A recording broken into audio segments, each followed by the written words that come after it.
Historien "Hvem har flyttet min ost" fulgte vi de 4 figurer, Smut og Snif, der var 2 små mus, samt Hr. Hæ og Hr. Hem, der var 2 små mennesker.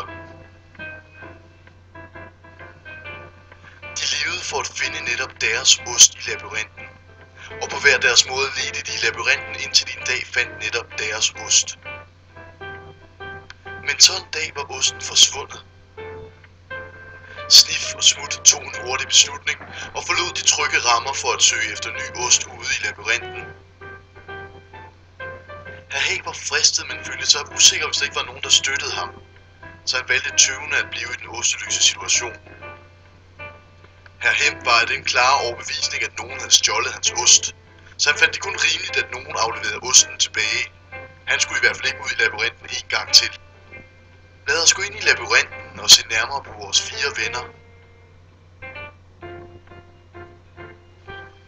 Selvom de alle lever i labyrinten, gør de det på hver deres måde. Snif, en mus, der forstår at opsnuse selv den mindste forandring, fornemmer længe før alle andre, at noget er ved at ændre sig. Den har en stærk intuition og viser gerne andre vejen.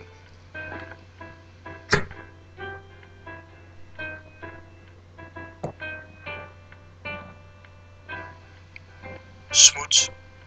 Her har vi en mus, der ikke er bange for at løbe panden mod muren. Smut går gerne forrest og bruger sine tidligere erfaringer til at opnå bedre resultater fremover.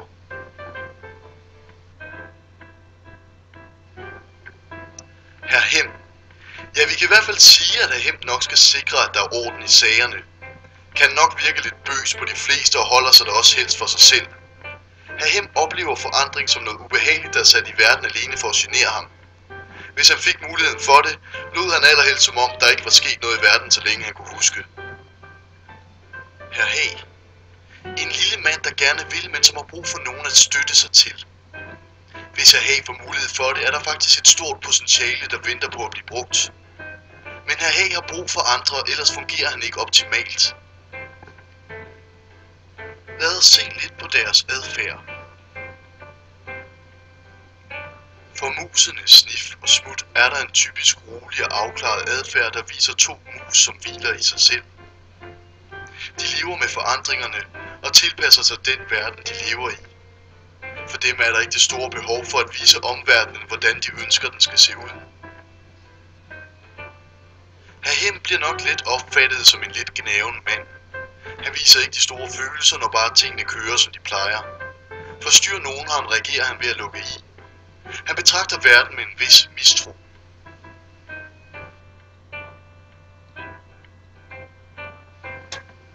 Hr. Hæ er normalt en rolig person, der viser en stille interesse for sine omgivelser. Forstyrres han, bliver han usikker og tøver med at handle.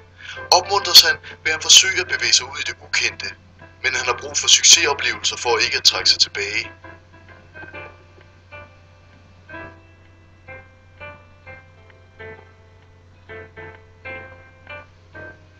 Når man oplever, at ens ost forsvinder, er der forskellige reaktioner, der kommer frem. At blive gjort osteløs er bestemt ikke sjovt.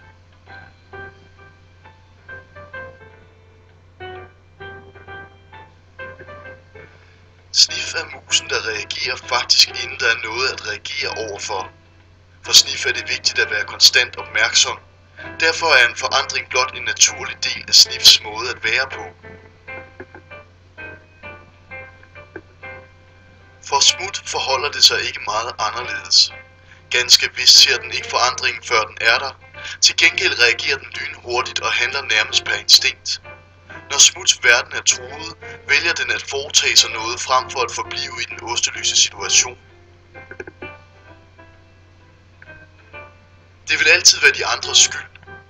Hr. Hem ved, at den måde, han gør tingene på, er den eneste rigtige. Så når tingene ændrer sig, stivner Hr. Hem og reagerer oftest ved at blive vred. Det er de andres skyld, hører man ham ofte beklage sig. For Hr. Hem er det bedst at foretage sig intet, indtil nogen gør noget, der kan hjælpe Hr. Hems osteløse situation. Hr. Hæ er normalt en rolig person, der viser en stille interesse for sine omgivelser. Forstyrres han, bliver han usikker og tøver med at handle. Opmuntres han, vil han forsøge at bevæge sig ud i det ukendte, men han har brug for succesoplevelser for ikke at trække sig tilbage. Hver dag oplever vi ting, som forandrer sig. Godt nok kun en smule af gangen, men der sker forandringer. Og normalt accepterer vi den. Det er når forandringerne kommer pludseligt, at vi bliver usikre. Når vi bevæger os ud i labyrintens gange for at finde vores ost, er det svært at gennemskue, hvad der er hvad. Vi går måske i ring og føler derfor, at vi ikke kommer nogen vegne, eller er måske endt i en blindgyde, som sætter os fast. Hver især har vi nogle evner, ligesom de små figurer, vi har mødt i jagten på deres ost. Og hvis vi husker, at alle kan bidrage med noget, vil det helt sikkert lykkes os at finde frem til det ostelager, som findes derinde, der indeholder alt den ost, som hjertet kan begære. Det er vigtigt at have en mus som Sniff med sig, da den er rigtig god til at finde rundt i labyrintens snørklede gange, og kan spore ting, som andre kun kan gisne om. Smut er heller ikke så tosset at have med. Med den i selskabet er vi sikre på, at det ikke bliver ved snakken. Smut vil altid gøre en indsats for, at vi kommer frem til den nye ost, som vi så desperat leder efter. Herr Hag er måske lidt usikker, men tøv nu lidt. Herr Hag er god til at se tingene fra mere end en side. Han vil gerne have tryghed i det, han kender, men han er også klar over, at hvis man ikke lytter til signalerne, som både Smut og Sniff viser ham, så vil han stå alene tilbage. Og det er ikke rart, når man nu gerne vil have selskab og være med til at finde den nye ost. Hvad så med herr Hem?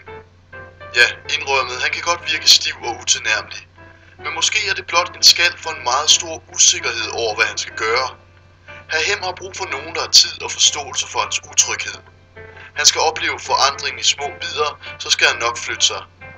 Men tålmodighed. Han kan være meget svær at overtale. Til gengæld er hans forståelse for struktur og orden ikke så dum at have med, når den nye ost er fundet. Så når vi oplever noget, der forandrer sig, er det lidt som osten, der forsvandt. Vi kan vælge at gøre noget ved det og gå ud i labyrinten og lære gangene at kende, så vi kan finde rundt. Hvis vi gør det, er det sikkert og vist, at vi nok skal finde en ny ost en dag. Det er ikke sikkert, at den ligner den ost, vi havde tidligere, men det er en ost, og hvis vi er villige til at flytte os efter osten, er vi også åbne for de nye indtryk, vi vil få på vores tur rundt i labyrinten. Alternativet? Tja, hvem har lyst til at tænke på det? Lad os tænke på vores 4 små venner, Sniff og Smut, herr Hem og herr Hag, når vi selv står over for at skulle bevæge os ud i labyrinten på jagten efter ny ost. God opdagelse.